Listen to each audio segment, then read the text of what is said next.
Hey there, friend. Welcome back to Daily Dose Radio here in the Bible Bistro. Come on in here with me and let's study today and all this week Psalm 24. Psalm 24, 10 verses long. And boy, this is a good one. This one contains the question, who is this King of Glory?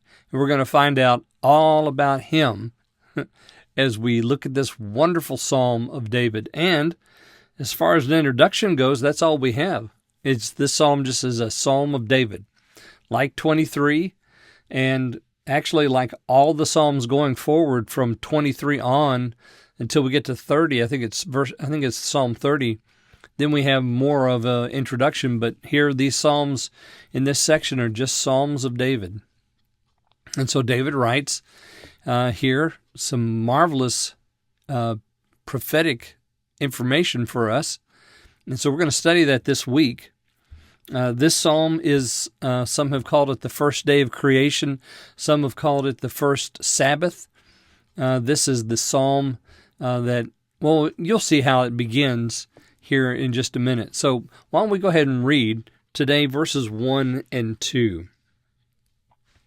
The earth is the Lord's, and the fullness thereof, the world, and they that dwell therein. For he hath founded it upon the seas, and established it upon the floods. Okay, the earth is the Lord's and its fullness. You can see here that we're going all the way back to creation. This is creation order. It belongs to him. The fullness of it is his. All who dwell in it belong to him. They that dwell therein, he owns all.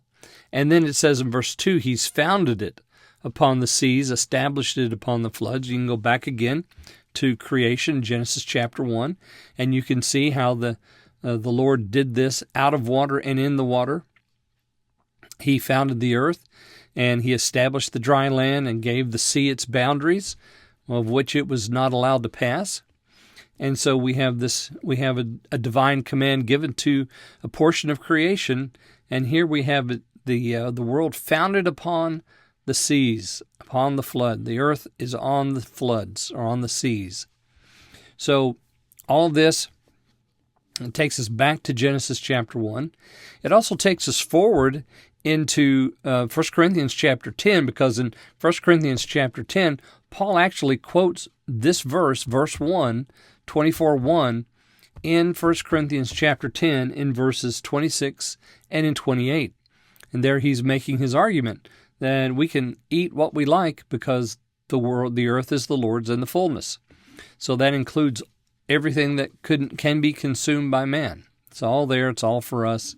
It is the Lord's. It is his, and so he gives it to us.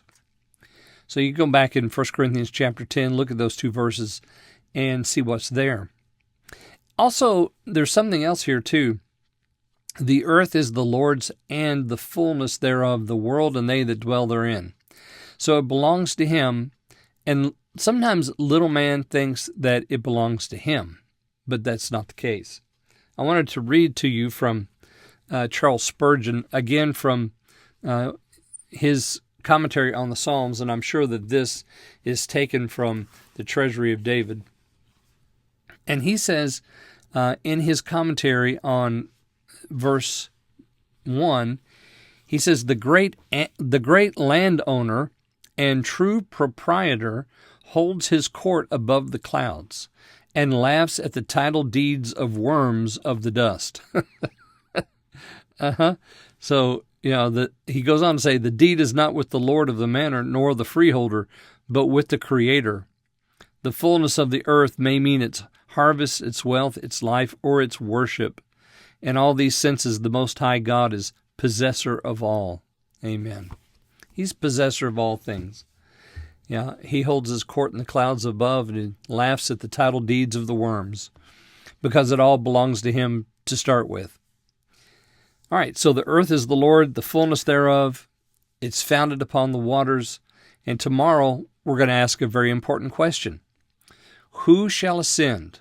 And we'll talk about that tomorrow. So I hope you'll come back and join me then as we look at verses 3 and 4 tomorrow here on Daily Dose Radio.